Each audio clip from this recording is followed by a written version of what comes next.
The iliopsoas exercise is performed by keeping the knee at a right angle while lying down. It is a movement of pushing the feet forward.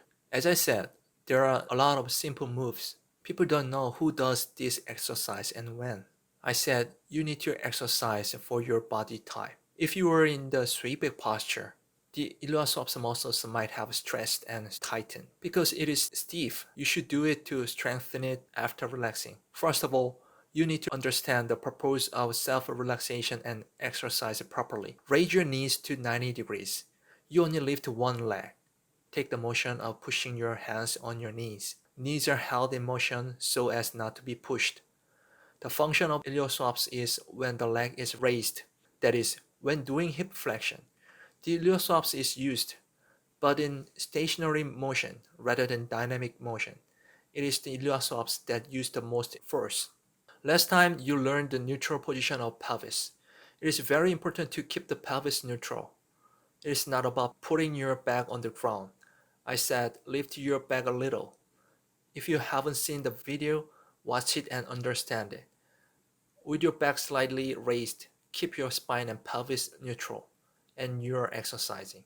It is important to be neutral because I said your muscles are stretched. Adjust the stretch part to its normal length. Exercising is really important. According to biomechanics, muscles have length. This muscle lengthens. There are several different muscle strains that are shortened and tight. This kind of muscle length deformation changes according to one's posture. Adjust the muscle to its normal length. Thus, exercise works best.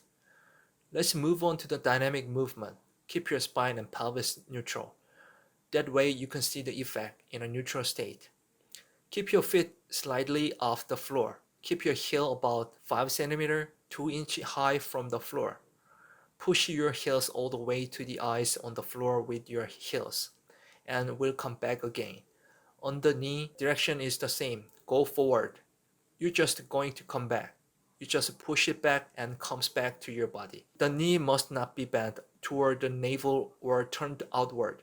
Push the sole of the foot as it is, and then return it. The height of these soles of the feet should be maintained. Keep a distance of 5 cm, 2 inches from the floor. You can do it slowly. So stretch the knee until it is completely straightened and will come back slowly. At this time, focus on the iliopsoas muscle with the feeling of using the muscle. You can exercise like this. Repeat 10 or 20 times. This uncomfortable feeling of being pressed by gravity because of the body shape and discomfort in the hip joint can be relieved.